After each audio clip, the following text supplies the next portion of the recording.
നമസ്കാരം. ഏഷ്യാനെറ്റ് എപ്പിസോഡിലേക്ക് എല്ലാ മനഃപ്രേക്ഷകർക്കും സ്നേഹം നിറഞ്ഞ ഹൃദയം നിറഞ്ഞ സ്വാഗതം. നമ്മുടെ ഇന്നത്തെ വിഷയം 11 തരം കാളസർപ്പ ദോഷങ്ങളും ലളിതമായ പരിഹാരങ്ങളും. കാളസർപ്പ ദോഷങ്ങളെന്ന് പൊതുവായിട്ട് കേൾക്കാത്തിട്ട് ആരും തന്നെ കാണത്തില്ല. എന്നാൽ കാളസർപ്പ ദോഷം ഒരു രീതിയിലല്ല, പല രീതിയിലുണ്ട്. അതിൽ പ്രധാനപ്പെട്ട 11 എണ്ണമാണ് ഞാനിവിടെ പറയാൻ പോകുന്നത്. അത് കാര്യമായിട്ട് ദോഷം ഉള്ളവരും കണക്കാക്കേണ്ടതായിട്ടുള്ള 11 ദോഷങ്ങളാണ്. അത് നോക്കുക, അതിനനുസരിച്ചുള്ള കാര്യങ്ങൾ ചെയ്യുക. ഇതിൽ നമുക്ക് ഒന്നാമത്തേത് ശേഷനാഗ കാളസർപ്പയോഗം. ലഗ്നാൽ 12-ലെ രാഹുവും 6-ലെ കേതുവും മറ്റ് ഗ്രഹങ്ങളെ വിഴുങ്ങിയ അവസ്ഥ. രോഗശാന്തിക്കായി ഇവര് ഉഴറും ചികിത്സ ഫലിക്കുന്നു വരത്തില്ല. പല വിധത്തിലുള്ള പ്രശ്നങ്ങളിൽപ്പെട്ട് ഉഴന്നു നടക്കുന്ന അവസ്ഥകളൊക്കെ ഇവർക്ക് ഉണ്ടാവാം. വ്യവഹാരങ്ങളിൽ അപ്രതീക്ഷിതമായിട്ടുള്ള പതനങ്ങൾ ഇവർക്ക് സാധാരണയായി കണ്ടുവരാറുണ്ട്. അടുത്തത് ഗുളിക കാളസർപ്പയോഗം. ലഗ്നാൽ 2-ലെ രാഹുവും 8-ലെ കേതുവും മറ്റ് ഗ്രഹങ്ങളെ വിഴുങ്ങിയ നില. നിസ്സാര കാര്യങ്ങളെ ഓർത്ത് മനപ്രയാസം, മനോവ്യാധികൾ, അബദ്ധങ്ങൾ ചെന്ന് ചാടുക, നിധി, ഭൂമിദോഷം ഇവ വ്യാകുലരായിട്ട് ഇരിക്കുക. നിധി കിട്ടുമോ അല്ലെ ഭൂമി കിട്ടുമോ ഇങ്ങനെയുള്ള ദോഷങ്ങളിൽപ്പെട്ട് വ്യാകുലരായിട്ടിരിക്കാനുള്ള സാധ്യതകളൊക്കെ കാണിക്കുന്നുണ്ട്. അടുത്തത് വാസുകി കാളസർപ്പദോഷം. ലഗ്നാൽ 3-ൽ രാഹുവും 9-ൽ കേതുവും മധ്യേ മറ്റ് ഗ്രഹങ്ങളും വരികയാൽ ഉദ്യോഗ തടസ്സം, ഉന്നതർ, കോടതി, സർക്കാർ എന്നിവയുമായി ഭീതിയിൽ കഴിയുന്ന വരുന്ന അവസ്ഥ. ചെയ്യാത്ത കുറ്റത്തിന് അപവാദം കേൾക്കേണ്ടി വരുന്ന അവസ്ഥകൾ പറയുന്നുണ്ട്. സഹായ സ്ഥാനത്തുള്ളവർ വഞ്ചിക്കേണ്ടി വരുന്ന അവസ്ഥകൾ പറയുന്നുണ്ട്. സഹോദരങ്ങളാൽ ദുഃഖാനുഭവങ്ങൾ ഉണ്ടാവാനുള്ള സാധ്യതകൾ പറയുന്നുണ്ട്. അടുത്തത് ശംഖപാല കാളസർപ്പയോഗം. ലഗ്നാൽ 4-ൽ സർപ്പനും 10-ൽ കേതുവും മധ്യേ മറ്റ് ഗ്രഹങ്ങൾ വരിക.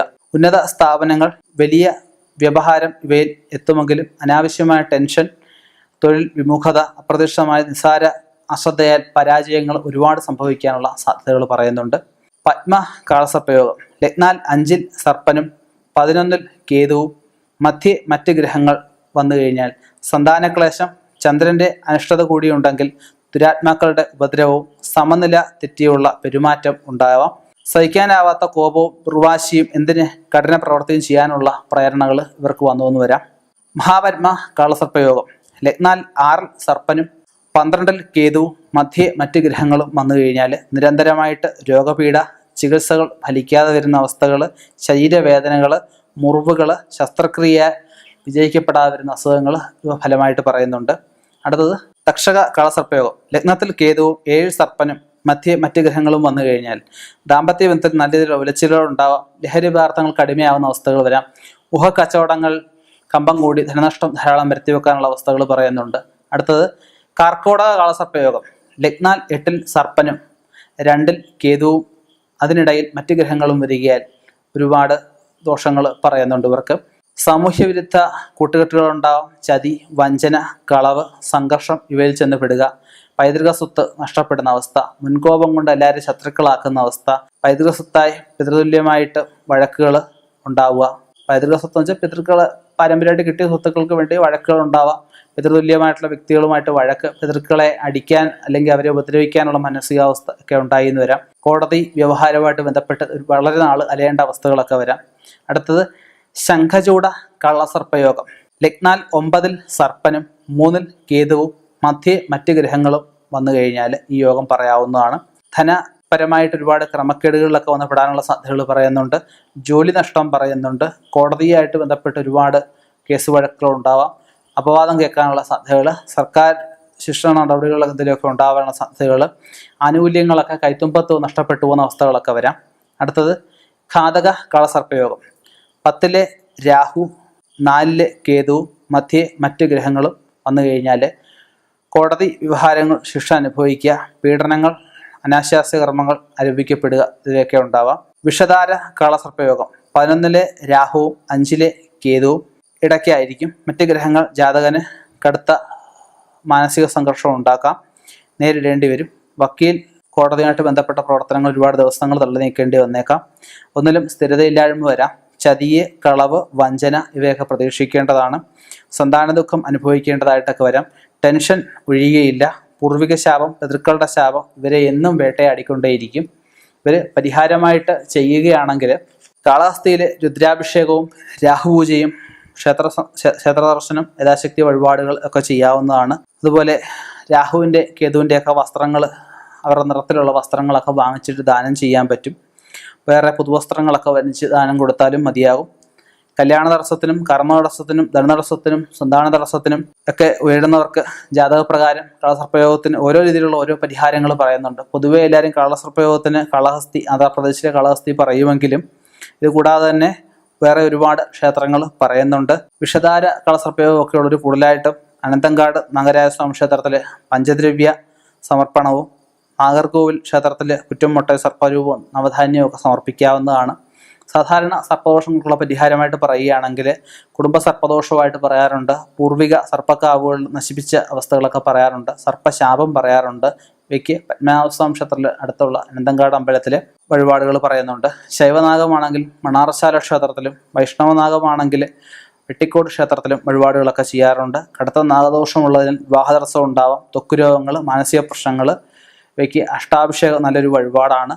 കിരീടധാരണം സർപ്പക്ഷേത്രങ്ങളിൽ സ്വർണ്ണത്തിലോ വെള്ളിയിലോ പഞ്ചലോഹത്തിലോ പിത്തളയിലോ ഒക്കെ കിരീടങ്ങൾ ഉണ്ടാക്കി സമർപ്പിക്കുക നല്ലൊരു വഴിപാടാണ്. അതിൽ ജോലി തടസ്സം, രോഗം ഇവയാണ് ദുരിതമായിട്ട് വരുന്നതെങ്കിൽ പയ്യന്നൂർ സുബ്രഹ്മണ്യ പെരുമാൾക്ക് തണ്ണീരമർത്ത് നടത്തി സർപ്പപൂജ നടത്തി മോക്ഷം നേടാവുന്നതാണ്. രാഹുകേതു പൂജയ്ക്ക് പൊതുവായിട്ട് ചെയ്യാൻ പറ്റുന്ന മറ്റൊരു പരിഹാരമാണ് ജാതകത്തിൽ സർപ്പന് കേതു എന്നവർ ആദിത്യൻ, ചന്ദ്രൻ, ലഗ്നം ഇവയോട് ചേർന്ന് വരുന്നതും പൂർവ്വജന്മ സർപ്പബന്ധത്തെ സൂചിപ്പിക്കുന്നു. തിരുവാതിര ചോദ്യം അതേ നക്ഷത്രക്കാർക്ക് സർപ്പദേവത അനുകൂലമാകിയാൽ രാഹു കേതു പീഡി വരുത്തിക്കഴിഞ്ഞു കഴിഞ്ഞാൽ ഇവർക്ക് ജീവിതത്തിൽ വലിയ ഭാഗ്യാനുഭവങ്ങൾ വന്നു ചേർന്നു എന്ന് വരാം. ഭരണി, രോഹിണി, ആയില്യം, അത്തം, പൂരം, പൂരാടം, തൃക്കേട്ട, തിരുവോണം, രേവതി എന്നിവർ നിർബന്ധമായും രാഹുപ്രീതി വരുത്തേണ്ടതാണ്. സർപ്പദേവതകൾക്ക് പറ്റുമെങ്കിൽ എല്ലാ മാസവും ഒരു വർഷമെങ്കിലും നമ്മുടെ ദോഷം കണ്ടെത്തി കഴിഞ്ഞാൽ സർപ്പക്ഷേത്രത്തിൽ നിത്യം സർപ്പപൂജയുള്ള ക്ഷേത്രത്തിൽ പോയി നമ്മുടെ നൂറും പാലും ഒക്കെ വഴിപാട് നടത്തി പ്രാർത്ഥിക്കാവുന്നതാണ്. അതുപോലെ തന്നെ ഉള്ള പരിഹാരമാണ് അഷ്ടനാഗപൂജ, സർപ്പബലി അതുപോലെ തന്നെ ചെയ്യാവുന്നതാണ്. സർപ്പപൂജകളായിട്ട് ഓരോ ഏത് ഗ്രഹങ്ങൾക്കാണ് ഇപ്പം ശേഷ കളസർപ്പദോഷമാണ്, ശേഷ നാഗപൂജ ചെയ്തിട്ട് ആ ദോഷത്തിനെ നമുക്ക് സ്വർണ്ണ സർപ്പം 9 ഉറ്റ് മുട്ട ഇതെല്ലാം ഉണ്ടാക്കി സ്വർണ്ണത്തിലോ വെള്ളിയിലോ ഒക്കെ ഉണ്ടാക്കി സ്വർണ്ണ നൂല് വെള്ളി നൂലൊക്കെ സഹിതമായിട്ട് ബന്ധിച്ച് ഇവയെ ആവാഹിച്ച് സർപ്പക്ഷേത്രങ്ങളിൽ കൊടുത്താലും മതിയാവും. ഏത് രീതിയിലുള്ള സർപ്പദോഷമാണെങ്കിലും ജാതകം പരിശോധിച്ചെങ്കിലേ അറിയാൻ പറ്റുള്ളൂ. ഈ പറഞ്ഞ ദോഷങ്ങളൊക്കെ ജാതകത്തിൽ ഉള്ള അല്ലെങ്കിൽ ഈ പറഞ്ഞ അനുഭവങ്ങളൊക്കെ നിങ്ങൾക്ക് ജാതകത്തിലുണ്ടെങ്കിൽ തീർച്ചയായിട്ടും നല്ല ജ്യോതിഷനെ കാണുക, അതനുസരിച്ചുള്ള പരിഹാരങ്ങൾ ചെയ്യുക. നമ്മളിവിടെ പൊതുവേ ഉള്ള പരിഹാരങ്ങളാണ് ഇവിടെ പറയുന്നത്. ഇതിന് ശാശ്വതമായിട്ട് പരിഹാരം വേണമെങ്കിൽ ജാതകത്തിൽ ഈ ഗ്രഹങ്ങൾ ഒക്കെ ഉണ്ടെങ്കിലും ഈ ഗ്രഹങ്ങളൊക്കെ ഈ സ്ഥാനത്ത് നിൽക്കുകയാലും ഇവർക്ക് ശുഭഗ്രഹങ്ങളുടെ ദൃഷ്ടിയുണ്ടെങ്കിൽ വലിയ രീതിയിൽ ആ ദോഷം വന്നു ഭവിച്ചില്ല എന്നും വരും. അപ്പം അവർ അത്ര വലിയ പരിഹാരങ്ങളും ചെയ്യേണ്ടതില്ല. ചെറിയ എന്തെങ്കിലുമൊക്കെ പരിഹാരങ്ങൾ ചെയ്താൽ മതിയാവും. ചിലപ്പോൾ ഒരു ക്ഷേത്രത്തിൽ ഒരു പാട്ട എണ്ണ എടുത്ത് കൊടുത്താൽ മതിയാവും. ചിലപ്പം ഒരു ചന്ദനമുട്ടി വാങ്ങിച്ചു കൊടുത്താൽ മതിയാവും. ചിലപ്പം ഒരു സെറ്റ് പൂജാപാത്രം വാങ്ങിച്ചു കൊടുക്കേണ്ടി വരും. ചിലപ്പോൾ ഒരു കുപ്പി നെയ്യ് വാങ്ങിച്ചു കൊടുത്താൽ മതിയാവും. ചിലപ്പോൾ ഉരുളി വാങ്ങിച്ചു കൊടുത്താൽ മതിയാവും. എന്ത് പരിഹാരമായാലും പ്രശ്നം വിശദമായിട്ട് നോക്കി അതിന് വേണ്ടുന്ന കാര്യങ്ങൾ ചെയ്ത് മുന്നോട്ട് പോവുക. കളസർപ്പദോഷം എന്ന് പറഞ്ഞു കഴിഞ്ഞാൽ നേരത്തെ ഞാൻ പറഞ്ഞിട്ടുണ്ട്, നമുക്ക് ഇല്ലാത്തതിനെ ഉണ്ടെന്ന് കണ്ട് പേടിച്ച് ജീവിക്കേണ്ടി വരുന്നൊരവസ്ഥയാണ്. അപ്പം നമുക്ക് ആ പേടിച്ച് ജീവിക്കേണ്ടി വരുന്ന അവസ്ഥയ്ക്ക് പരിഹാരം വേണ്ടായോ? എന്നും ഇങ്ങനെ പേടിച്ച് ജീവിക്കാൻ പറ്റുമോ? പേടിച്ചാൽ ഒളിക്കാൻ സ്ഥലമുണ്ടോ? ഇല്ല. അപ്പോൾ ആ പരിഹാരം ചെയ്ത് മുന്നോട്ട് പോകണം. സ്വസ്ഥതയും സമാധാനമായിട്ട് ജീവിക്കുക എന്നുള്ള ഏതൊരു മനുഷ്യൻ്റെ ആഗ്രഹമാണ് അല്ലേ? അത് ജാതകത്തിലെ ദോഷങ്ങൾ ഒരിക്കലും തടസ്സമാവാതിരിക്കട്ടെ എന്ന് പ്രാർത്ഥിക്കുന്നു. ഇനിയും ഇതുപോലെയുള്ള വ്യത്യസ്തമായ വിഷയങ്ങളുമായി കണ്ടുമുട്ടാം. നിർത്തുന്നു. നന്ദി, നമസ്കാരം.